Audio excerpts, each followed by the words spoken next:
A few weeks ago, I was driving my route through the Midwest. I worked the night shift as a long-haul truck driver to support my family. I have been doing this for years. Honestly, it wears on you. The nights are long and lonely. I drove on those empty highways, just me and the road. One night, I passed an old rest stop. It looked like it hadn't seen a traveler in years. As I drove by, I glanced in my rearview mirror. There was a flickering light. At first, I thought another driver was out there, but when I looked again, it was gone. I figured I was just tired. Then the shadows started to bother me. My truck's headlights cut through the dark. I swore I saw something dart past me. My heart raced, but I didn't see anything else. I brushed it off. Maybe it was just my mind playing tricks. The weirdness continued. One night, my radio started acting up. I heard static, then voices that sounded like whispers. I turned the volume up. I wanted to catch a word, but it was just more static. Cold chills ran down my spine. I looked around, but I was all alone. Just me, my truck, and the endless road. The next nights felt different. I drove past that same rest stop. I expected to see those flickering lights. I didn't know why I kept going back. It felt like something was watching me. I saw cars that seemed to show up and linger too long. Their headlights cut through the dark, but when I got close, they vanished. One night, I finally pulled into that rest stop. Maybe someone needed help. The lights were off, and I felt uneasy. Walking up to a parked car, I tapped on the window. I glanced inside. Nobody was there. My heart pounded as I scanned the area. I felt it again, like someone was close, yet I could see nothing. I turned around quickly. Still nothing, just emptiness. And then there was that moment. I was driving late. The engine's hum was the only sound. Suddenly, I saw someone standing off the road. Just a figure, staring. I slowed down. "Are you okay?" I shouted. No answer. Just an eerie silence. I felt sick to my stomach. When I looked back, the figure was gone. I still think about it. Was I just overworked, or was something really out there? My drives haven't been the same since that night. I can't shake the feeling that I saw something. Every time I drive past that rest stop, I remember those nights. The flickers, the shadows. I never stopped feeling watched. Maybe it was all in my head, but I don't think I'll ever know. The road ahead is dark, and I'm not sure what still lingers in the night. The next few nights continue to blur together. I found myself driving with one eye on the road and the other scanning the darkness. Every shadow seemed to twist in unnatural ways. The long stretches of highway felt heavier, suffused with an unsettling energy. I was on my usual route, passing that old rest stop again. This time I couldn't help but feel drawn to it. Something pulled me in. So I parked my truck, willing myself to confront whatever was lurking there. I stepped out, the cold air biting at my skin. As I walked closer to the rest stop, I noticed a strange smell, something damp and musty, mixed with burnt gasoline. I hesitated, but I had come too far to turn back. The flickering light suddenly startled me. It came from inside the building. Tentatively, I approached the door. I could hear a faint humming sound, like machinery. Was it just my imagination? My heart raced, but I pushed the door open. The hinges creaked, echoing in what felt like a forgotten place. Inside, everything was covered in a thick layer of dust. The fluorescent lights flickered overhead. I looked around but found no one. I felt exposed, like I was trespassing in a realm I didn't belong. That's when I spotted something on the floor, an old photograph. I picked it up. It showed a group of people standing in front of the very rest stop I was in. They looked happy, but something seemed off. Their eyes, hollow and void, seemed to stare right through me. I threw the picture down. This wasn't right. Suddenly, I heard it again, the humming, louder now. It seemed to come from a back room. I held my breath and followed the sound. As I stepped through a doorway, the scene shifted. The room was filled with worn-out chairs and a large television that was turned on to static. Flashes of light flickered against the walls. That was when I saw them. Figures, just like the ones I had thought I imagined. They stood frozen, just beyond my view. I couldn't see their faces, but I felt their stares. My heart pounded in my chest. Every instinct told me to turn around and leave. Just as I turned, the humming stopped. A cold wave washed over me. It felt like a presence was behind me, breathing down my neck. I bolted back out the front door. I didn't look back. I sprinted to my truck, fumbling to start the engine. When I finally pulled away, the rest stop faded into the distance. I kept glancing in my mirrors, half expecting to see those shadowy forms pursuing me. My hand shook on the wheel, and I struggled to catch my breath. What was happening? Why was I feeling this fear? It wasn't just tiredness anymore. It was something deeper, more sinister. I needed to find answers, but something told me that was a dangerous path to take. The road ahead twisted on, dark and endless.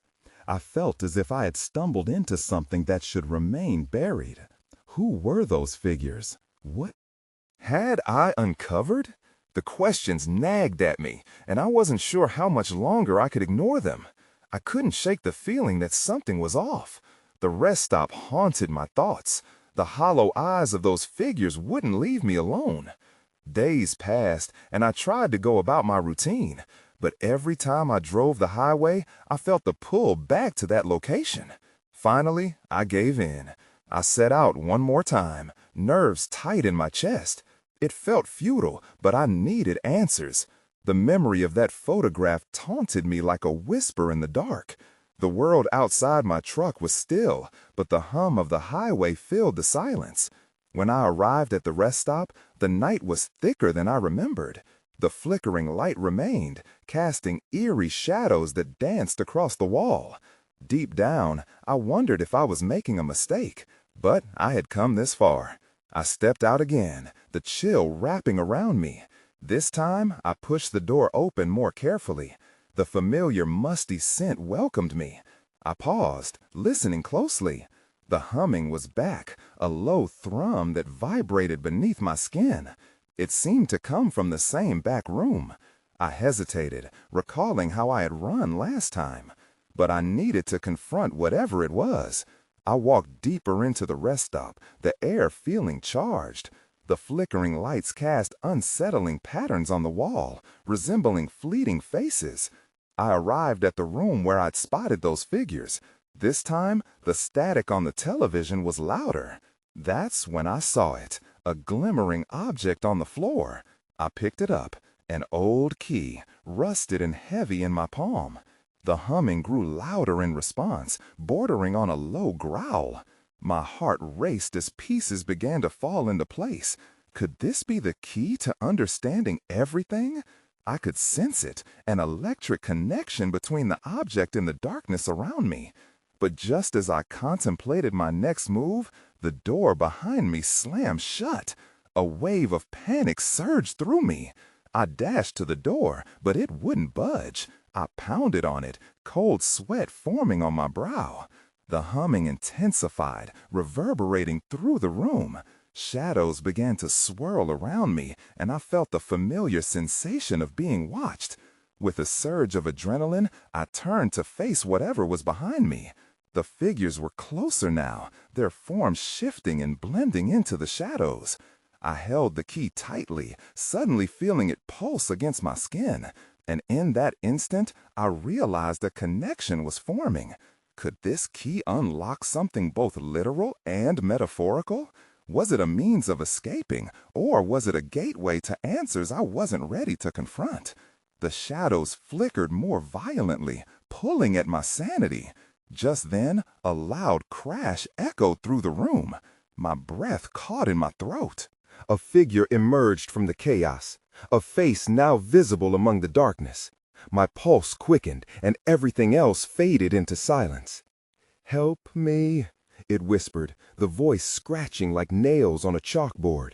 Panic surged as I choked out a response. "What do you want?" The figure pointed to the key in my hand. "You need to know. You have to find the truth." Before I could register what was happening, the lights went out, plunging me into darkness. The whisper faded, leaving behind the echo of my racing heartbeat. What did this all mean? As I stood there, frozen, the weight of dread settled heavily in my stomach. I needed to find a way out, but more than that, I needed answers. The darkness breathed around me, and I was not alone anymore. I blinked, and the darkness swallowed me whole. My heart thudded in my chest, the echo filling the space around me. I was trapped, consumed by a silence that felt almost alive. The key in my hand felt heavier, its weight pressing against my palm with urgency. I strained my ears, trying to catch any sound, any hint of what was happening. The humming was still there, pulsing like a heartbeat. But now I could sense a deeper vibration, almost like a whisper coaxing me forward. I took a hesitant step, feeling my way through the pitch black. Then, out of nowhere, a cold wind gusted past me, swirling around the room. It sent chills racing down my spine. I instinctively pulled the key closer, as if it could shield me from whatever was lurking. I couldn't be alone in here. I knew it. I could feel them, the figures, circling, watching, waiting. "Show yourself!" I shouted, my voice breaking the uneasy stillness. I was surprised at my own bravado, even as fear flooded my senses. A low laugh danced through the air, unsettling and familiar.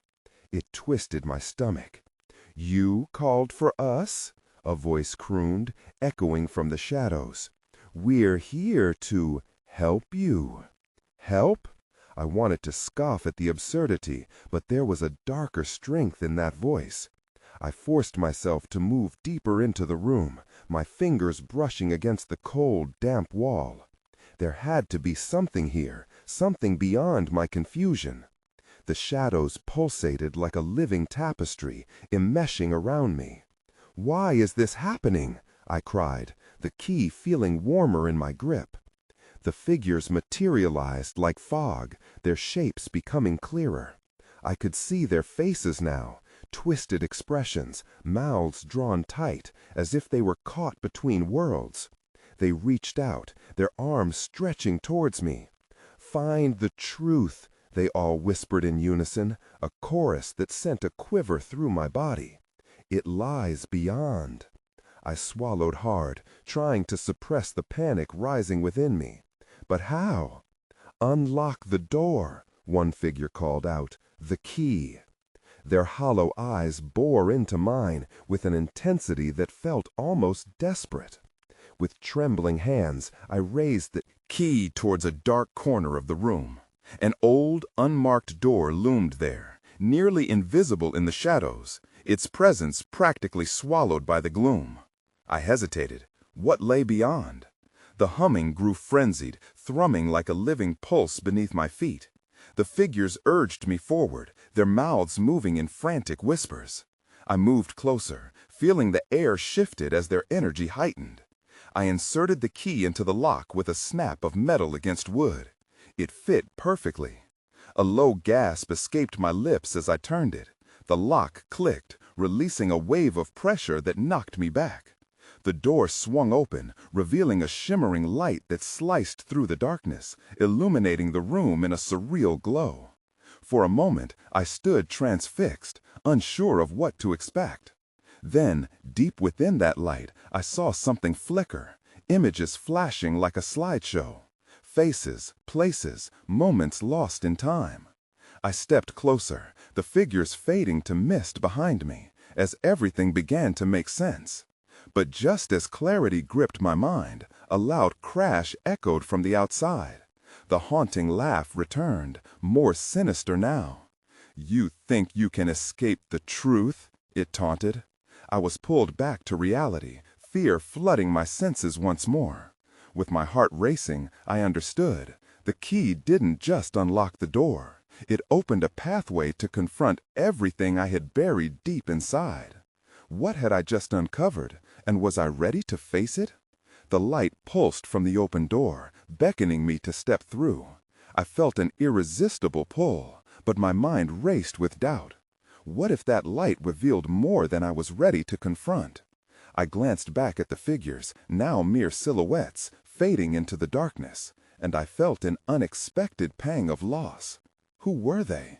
"Stay," I pleaded, feeling both foolish and desperate. But they only drifted away, leaving me alone again. A deep breath steadied my resolve. I had to know what lay beyond that door.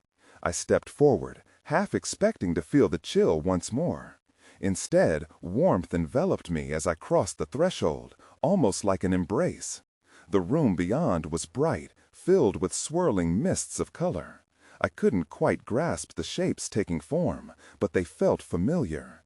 Echoes of memories, fragments of my past. I hesitated, overwhelmed by the vividness of it all. A familiar face materialized, someone I hadn't thought of in years. My heart ached. Then, with a crash, the door slammed shut behind me. Panic surged through me. I rushed back, only to find it solid and unmoving. I was trapped in this strange limbo, watching glimpses of my life play out in front of me. I couldn't help but reach out, fingers brushing against one shimmering image. Suddenly, that face turned, locking eyes with me. "You ignored us," the figure said, voice echoing distortedly. "But we're not finished." Fear gripped me. "What do you want from me?" They didn't answer. Instead, the scene shifted and morphed into another memory. A late-night drive through an empty street, my younger self behind the wheel, brimming with confidence. But I vividly remembered the crash, the shattering glass, the weight of regret that followed. "No, not this," I whispered, trying to pull away. But the memory clung to me like a vine. "Confront your choices," the image said, shifting into swirling patterns. I gasped as more figures emerged, their faces appearing disapproving yet familiar. Each one a reminder of decisions that had altered my life. And then it hit me. Each face held a truth I had refused to acknowledge. I felt the heat of anger rise within, but also an aching sadness. They'd all been part of me, yet I'd pushed them away. "Face it," a voice thundered, vibrating through my chest. "You can't keep running." I stumbled backward, overwhelmed. The figures pressed closer, swirling and whispering. "Find your truth," they urged. Their voices blended into a tempest, growing louder, a cacophony of echoes from my past. A sharp pain shot through my head. I covered my ears, but I couldn't drown them out. "Stop," I screamed. "I can't take this." In that moment of desperation, the light flashed brightly and I clenched my eyes shut. When I opened them again, I found myself standing on a deserted road. The night was still, almost too quiet. My heart was pounding, but at first I felt a strange calm, as if I had left something behind. But then I heard it, the familiar low laugh returning like an unwelcome echo. "You have not escaped." I turned, scanning the deserted road for signs of life or the door. Was this a trick? Had I truly returned to reality, or was this just another layer of illusion? Suddenly, a shadow darted past me, vanishing into the darkness. The laugh reverberated, filling the air with a sense of dread. "You will face the truth again," it taunted. I took a deep breath, adrenaline surging through me. Whatever was happening, I needed to find answers, and I wasn't about to back down now. The night air was thick with unease as I took a tentative step down the road. My senses heightened. I strained to hear the faintest sound. Was that laughter again? The shadows seemed to dance at the edges of my vision, teasing me with their presence. Before I could gather my thoughts, a figure emerged from the gloom. Startled, I froze. It was a woman, her face cloaked in darkness. "You don't remember me, do you?" she asked, her voice chillingly calm. I tried to focus, but panic twisted my gut. "No, who are you?" I stammered. Her smile was haunting. "You left me behind." Slowly, she stepped closer, lifting her hand to reveal something, a necklace that swung gently from her fingers. The pendant gleamed under the moonlight, and recognition hit me like a punch. It had belonged to a friend I lost in that Same car crash years ago. Anna, I breathed, disbelief knotting my throat. But how? Your choices matter, she interrupted softly, though her eyes glimmered with disappointment. You think you've escaped, but you are still tied to your past. As she spoke, more shapes began to materialize along the road, forming a crowd of familiar faces. Each one bore the weight of memories I had buried deep, faces I hadn't seen in years, faces full of sorrow. I instinctively stepped back, the hairs on my neck prickling with fear. "This is not real," I shouted, but my voice faltered in the face of their steady gazes. "You need to see," Anna said, her voice fading into the night. "Face your truth." Then everything shifted again. The road dissolved beneath me, and I found myself at a deserted gas station. The flickering fluorescent lights buzzed ominously overhead. I stood alone, but a sudden rustling drew my attention. A big man stepped out of the shadows, eyes glinting with malice. "You again," he said with a grin. "Didn't I warn you? You're in the wrong place at the wrong time." My pulse quickened. This was the man from my worst memory, the one who had distracted me the night of the crash. "Get away from me!" "Now why would I do that?" He advanced, his approach slow and deliberate. "You may have run before, but you're not leaving this time until you face the truth." I felt panic rising in my throat. I turned to run, but the gas station seemed to twist around me, elongating into an impossible maze. Desperation clawed at my chest as shadows closed in like a net around me. "Run all you want," he called out, voice echoing in the empty night. "You're still trapped. You can't change what happened."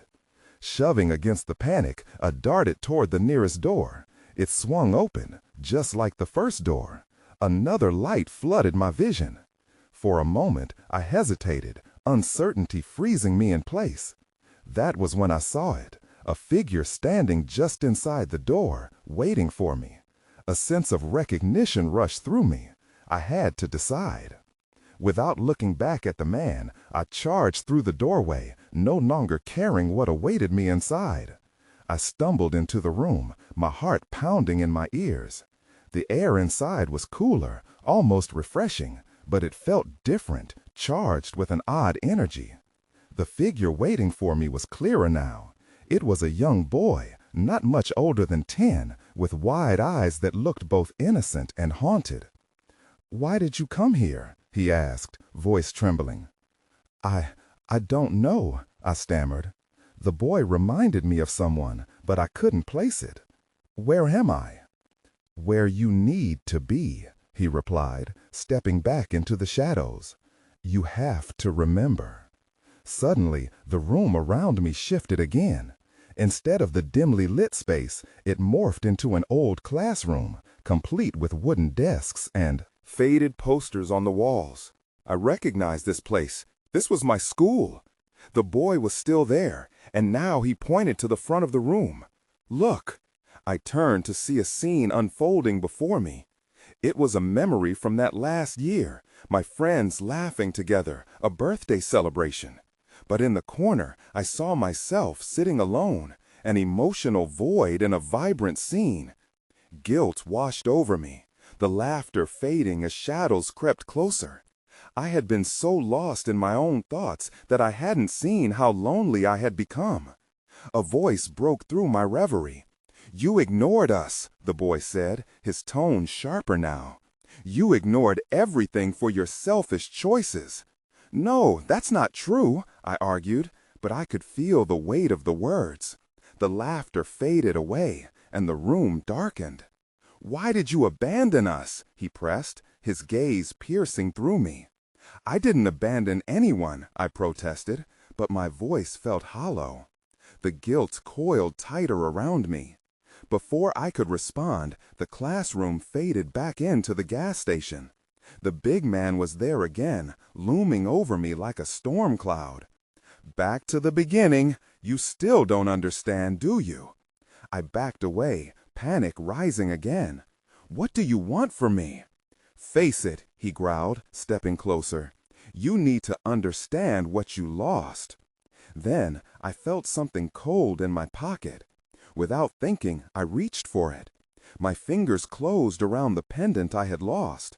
The same one Anna had shown me, now cold against my skin. "Maybe it'll jog your memory," he said with a smirk. "Why didn't you save her?" In that moment, the shadows closed in, and I felt like I was drowning in regret. "Stop!" I shouted, swinging my arms in a futile attempt to push them away. But they only tightened their grip. "I can't!" It was a cry of desperation, but as soon as the words left my lips, everything went dark. I blinked, finding myself standing outside the gas station. The night air swirled around me like a storm. The man and the boy were gone. Just the sounds of cicadas and the rustling leaves remained. But something was different. I had a deep sense of something unfinished, something waiting just below the surface of my awareness. I took a step back toward the door, determination rising within me. I had to know the truth. But as I turned the knob, a chilling laugh echoed behind me. Someone was outside, watching me. The laughter sent a shiver down my spine. I turned slowly, scanning the empty parking lot. The shadows danced with the flickering light from the gas station sign, but there was no one there. Just darkness blending into darkness. I took a cautious step away from the door, the pendant in my pocket, now a heavy anchor. What had just happened inside? The boy's eyes haunted me. His words echoed. In my mind, I needed to remember. But how? As I stood frozen, the laugh came again, louder this time, more menacing. "Who's there?" I called out, trying to sound braver than I felt. No answer, just that swirling, unsettling laugh that wrapped around me like a thick fog. I hesitated, weighing my options. I could keep searching the lot or go back inside, where maybe, just maybe, I'd uncover more answers. Then, out of the corner of my eye, I saw it, a flash of movement near an old, rusted car parked at the far end of the lot. Hesitant, I shifted closer, heart racing. Each step felt heavier as the air thickened around me.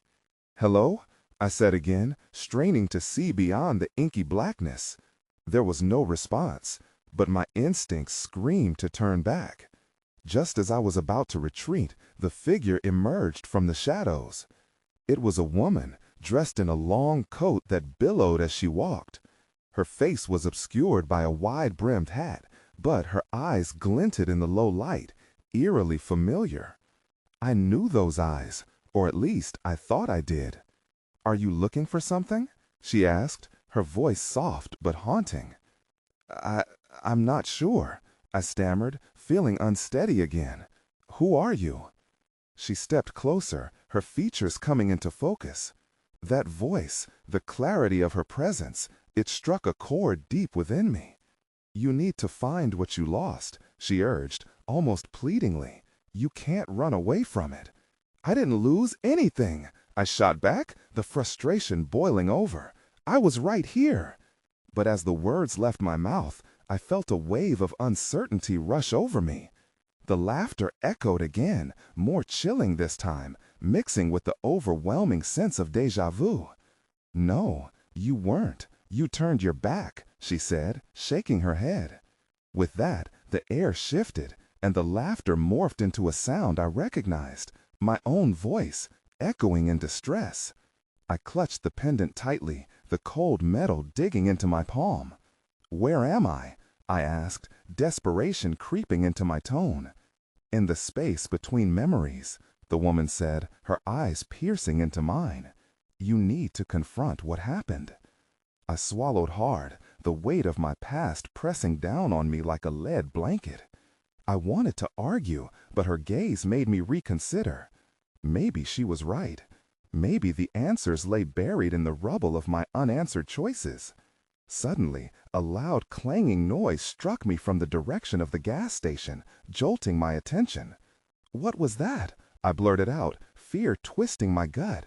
"Something is awakening," she murmured, both fascinated and terrified. "Awakening? What do you mean?" But she didn't answer. Instead, the shadows behind her began to twist and churn, dark tendrils reaching out toward me. "Get back!" I yelled, stepping away as panic surged within me.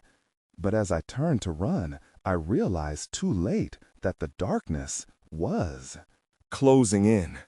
It swallowed her up in an instant, leaving me standing alone in the fading light, breathless and terrified. Then, out of that darkness, someone stepped forward, silent and unscrutinized. My heart sank as I recognized who it was. The memories flooded back, crashing over me like a tidal wave. I felt trapped as I faced an unavoidable reckoning. I took a shaky breath, trying to steady myself. The memory surged, vivid and restless. There he was, my brother, standing before me as if no time had passed at all. His face was clouded with sadness, a look I hadn't seen in years. "Why are you here?" I managed to ask, the question feeling heavier than I intended. He didn't respond right away. Instead, he just stared at me, his expression a mix of pity and understanding that cut deeper than I wanted to admit. "You need to face it," he finally said, his voice low. "You can't keep running." My mind raced, searching for what he meant. I shook my head, denying the pull of the past. "What do you know about it? You're gone!" I shouted, the weight of my words hanging in the air. He stepped closer, the shadows flickering around him as if he were not entirely solid. "That's why you need to confront it. You can't escape the truth." The ground felt unsteady beneath me, his words echoing the woman's warning. "Stop!" I yelled, but panic surged again as the gas station blinked ominously in the background. The laughter returned, wrapping around my thoughts like a vice. I gripped the pendant tighter, desperate for grounding. Suddenly, the gas station lights flickered violently, casting strange shadows across the lot.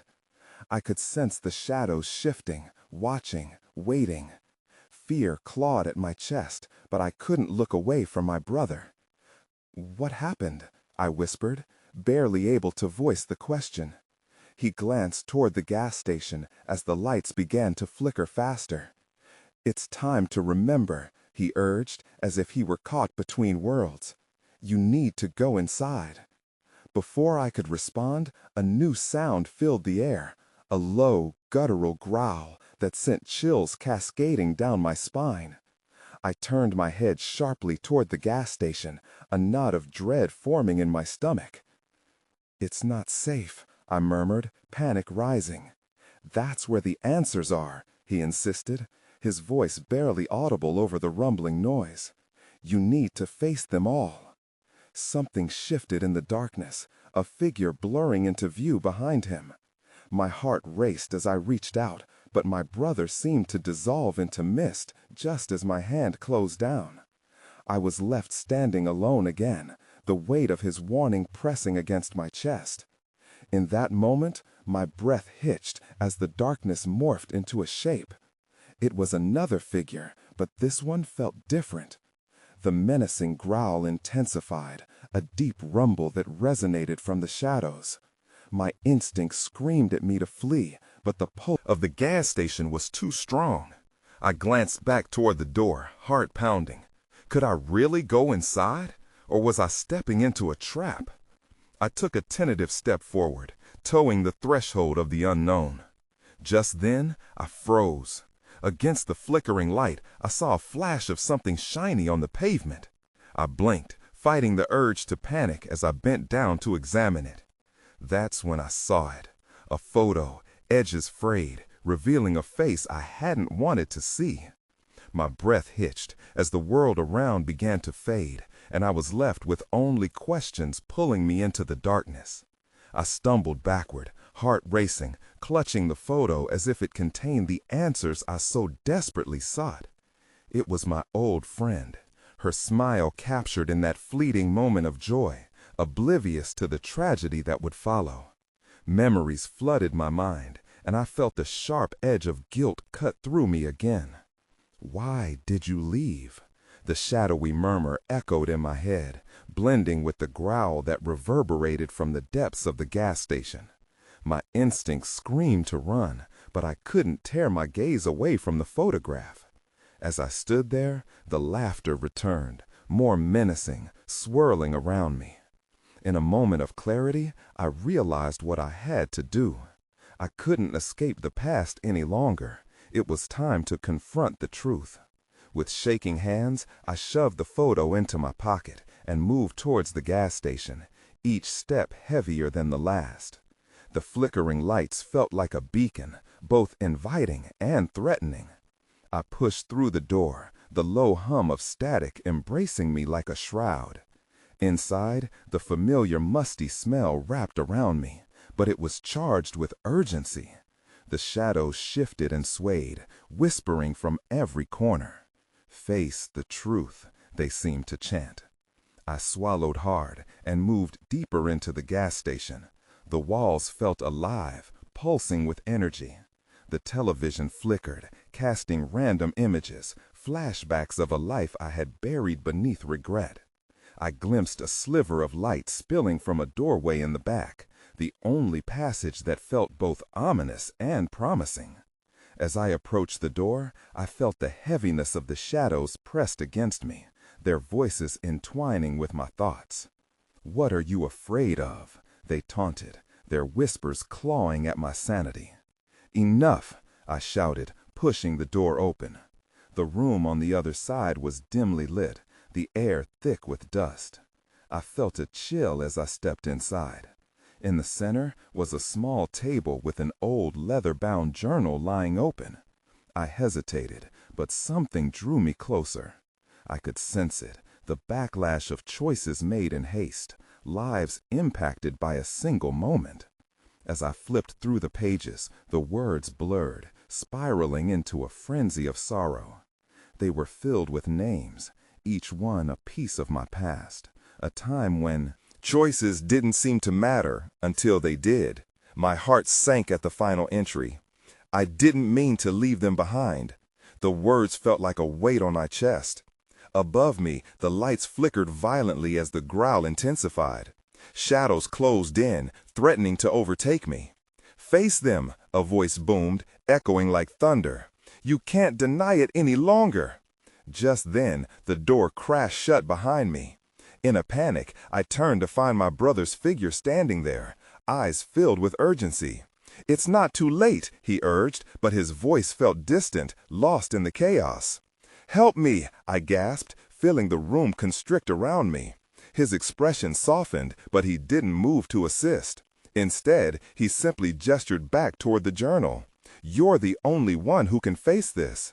The shadows coalesced into figures I recognized, the memories manifesting as anguished faces, calling to me with desperation etched deep in their features. Their disappointment sliced through the air, thickening the tension in the room. "Why are you doing this?" I cried, feeling the weight of regret crushing me. "Because you let us down," they chorused, their voices rising in a mournful crescendo. I clutched the pendant tightly in my fist, remembering Anna's face, the weight of her absence pressing heavily on my chest. "I never meant to abandon you," I whispered, tears stinging my eyes. "Then confront your choices," they urged. "You cannot escape." With a surge of determination, I opened my mouth to speak the truth, but suddenly the walls around me began to ripple and distort. Memories blended into chaos, flashes of my past colliding. I could hear Anna's voice merging with laughter, the sound of a crash echoing through time. "Find the truth," the shadows howled, swirling around me like a cyclone. Just then, the lights flickered and dimmed, and a radiant circle of light appeared in the center of the room. It beckoned me, illuminating the faces of those I had wanted to forget. I felt a strange pull, an urge to step into the light and confront what I had hidden. As I took a tentative step forward, the laughter morphed into wailing cries, deepening my resolve. I crossed the threshold into the light, my heart pounding. Everything shifted.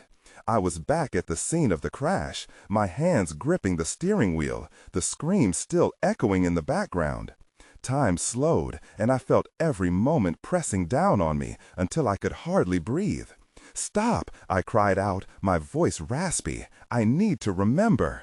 And in that moment, it was as if the world shattered and rebuilt itself around me, the weight of the truth threatening to consume me. But I refused to back down. I had to face what I'd been running from for so long. I braced myself, ready to relive the moment, desperate to find a way to make things right. I moved into the heart of the light, my choices and their consequences swirling around me.